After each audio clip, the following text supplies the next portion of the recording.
Think of your thumbnail as a billboard on a highway where the cars are moving at 100 miles per hour. You have less than a second to capture someone's attention before they drive right past you. Your thumbnail is the primary driver of your click-through rate. It doesn't matter how good your video is if no one ever clicks to see it. So today we're breaking down the 5 essential pillars of thumbnail design, arranged to help you build a high-converting strategy from the ground up. Most creators design their thumbnails on large 4K monitors, but your viewers are seeing them on a screen the size of a business card. Recognizing this and adapting to the viewer is where most creators fail. Remember the goal of the thumbnail: to stop the scroll. Plain and simple. Because viewers tend to be scrolling at an average of about 1,000 miles per hour, and because of the size of the thumbnails they are seeing, it is recommended to keep the image bright and colorful, simple, and with limited text. We'll dig into text in just a moment. It is far more impactful if you feature a single dramatic image rather than a cluttered, convoluted series of images with text, outlines, and a busy background. Humans are biologically wired to look at faces. We are constantly scanning our environment for emotion to understand the context of our conversations. And you can leverage this to stop the scroll. Don't use medium or wide shots of yourself. Use close-up shots of faces with strong, clear expressions, looking directly into the camera, the eyes of the viewer. Whether it's curiosity, shock, or determination, the emotion needs to be unmistakable and it should match the tone of your video. This sparks a subconscious empathy in the viewer. They don't just see a person, they feel the emotion of the video before they even read the title. Your thumbnail is not a place for a paragraph. If a viewer has to stop and read, you have already lost them.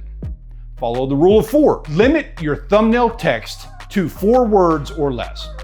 Use chunky, heavy fonts that are legible at a glance and at a distance. Keep it high contrast. Keep it brief and let the image do the heavy lifting. Think of text like this. The viewer isn't reading it. They are recognizing it in the same way they recognize a logo. You don't read a stop sign every time you see one.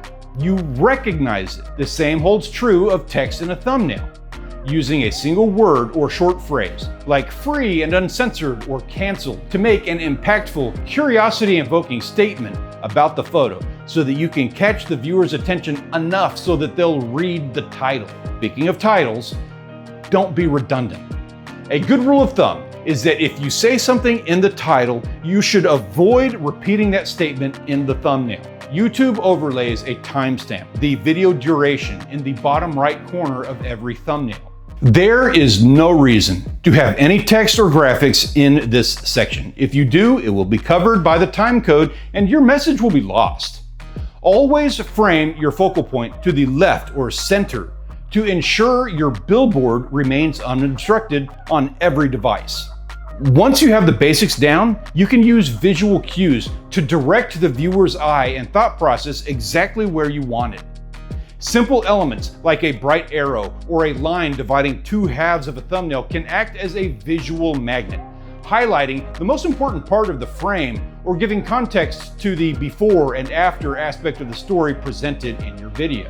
One of the most important flaws that creators tend to trip up on is that they use the thumbnail and the title to provide 100% context for everything in the video. They know the viewer is looking for this thing that they filmed, and they want to be absolutely sure that the viewer realizes that this is the video about the thing. The problem with this is that the viewer often feels like the over-contextualization of this thumbnail provides all of the information that they needed, and they have no reason to actually click on the video. By giving a simple dramatic glimpse into the before and after, or a single dramatic image, you give them just enough information to know what this is about without giving away the need to actually watch the video. Here's a fun experiment everyone should try. In an upcoming video, try making the thumbnail first, and then craft the video to follow the concept presented in that thumbnail. This gives you a viewer-first perspective. It allows you to craft a video about something that is more directed towards getting clicks and views and it changes your POV to see your own work from the viewer's mindset.